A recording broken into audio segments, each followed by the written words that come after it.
Woo! Oh, ladies and gentlemen, do I have some fun for you guys today because this story is just beautiful racism. This is the best kind of racism, the kind of racism that involves no right-wingers. Can you tell I'm very giddy? Because you can't make this shit up, and as Styx pointed out, if you look at the article, there is no mention of any party affiliation here at all. Jeez, I wonder why. Because everyone involved in this story are fucking Democrats. So here's the two main people involved in this crazy story, which took place in the shithole that is Los Angeles, California. We have Nury Martinez, a Southern American City Council president, and yes, she does have the batshit crazy eyes now, doesn't she? The other one is a fellow council member, Mike Bonin. So Mike Bonin, get this, is white bloke, Catholic, married to a gay guy, and adopted a black boy. So God bless him, he is a walking contradiction. So this story involves leaked audio of a group call which took place in October of last year. Apparently the conversation was about the redistricting process, according to the rag that is the Los Angeles Times. In this call, Nury referred to Mike's kid as ese chanquito, which is Spanish for that little monkey. I want to repeat that this woman called the son of one of her own colleagues that little monkey. If this was a right-winger who said that shit, it would be front-page news all over the civilized world. That person would be deplatformed, cancelled, ostracized, and made into a social pariah within hours. Basically all but put 6 feet under, and we all know this. But you know, female, not white, so hush hush, because of course these people have no fucking shame or standards. And so, of course, here came the apology.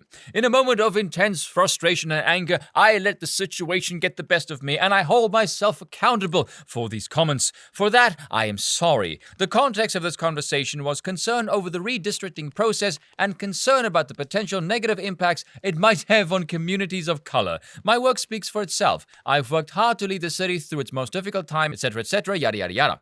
De Leon, another one of the people on the call, also did the same. These were comments made in the context of this meeting that are wholly inappropriate, and I regret appearing to condone and even contribute to certain insensitive comments made about a colleague and his family in private. I've reached out to that colleague personally, he said. On that day, I fell short of the expectation we set for our leaders, and I will hold myself to a higher standard. But only in public, of course. Behind the scenes, I will still be a total asshole. As did Seville. I want to start off by apologizing. While I did not engage in the conversation in question, I was present at times during this meeting last year. It is my instinct to hold others accountable when they use derogatory or racially divisive language. Clearly, I should have intervened. I failed in holding others and myself to the highest standard. The hurtful and harmful remarks about my colleague's son were simply unacceptable. We choose public life, but our family should always be off limits and never part of the political discourse. Yeah, unless of course you're named Trump, in which case you're fair fucking game. Let me say this. I detest this fucking political theater. I do not believe for a single damn second any of these assholes are sincere in their apologies. This is not an apology. This is a reflective PR stunt because you got fucking caught. Negative impacts on communities of color, while behind the scenes you call one a little monkey. What bullshit. But you guys know me when I do a story. I like to do a bit of sleuthing. And you can tell the people who wrote this article are stuck in a certain kind of linguistic rhythm because they refer to the phone call as allegedly. Bitch, he came out and issued an apology. There was leaked audio logs. This is not allegedly. This is straight up fucking fact. But I want to point something out here. Now, you guys in the comment section tell me if my assessment in the situation rings true. This woman claimed Mike is raising their adopted son like a white kid and said the kid needs a beatdown. Let me take him around the corner and then I'll bring him back. A beatdown does not sound like discipline. That sounds like abuse. And like a white kid? What do you think that implies? The black kids need to be raised a certain kind of way because of their skin color? Methinks you have a certain perception of blacks that are not exactly very Actually, no, it's openly racist, so it is quite progressive. Never mind, scratch that. But I want to draw your attention to the people on the call. Gil Seville, Kevin De Leon, and Ron Herrera were also present on that call. Now, what do you notice about all 4 of these individuals? They are all from Southern America, and behind the scenes, they don't speak English, they speak Spanish. And when she spoke of that child, not one of them said shit.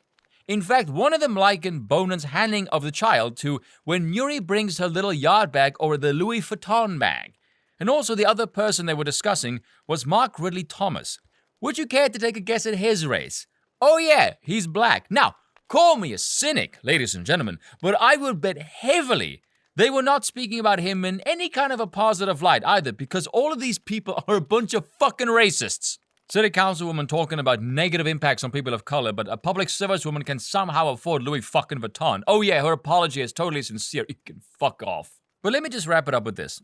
I am not remotely surprised that these people would say this, because the progressives, being the morons that they are, have no concept of other cultures at all. You can unite a bunch of people under one political banner, sure, but that doesn't negate their cultural ties or ways of speaking. No, they're going to say racist shit. And this debacle is not going to make a lick of difference. It'll be a flash in the pan and be forgotten within less than 72 hours. And they will keep saying the exact same racist shit. No more, no less.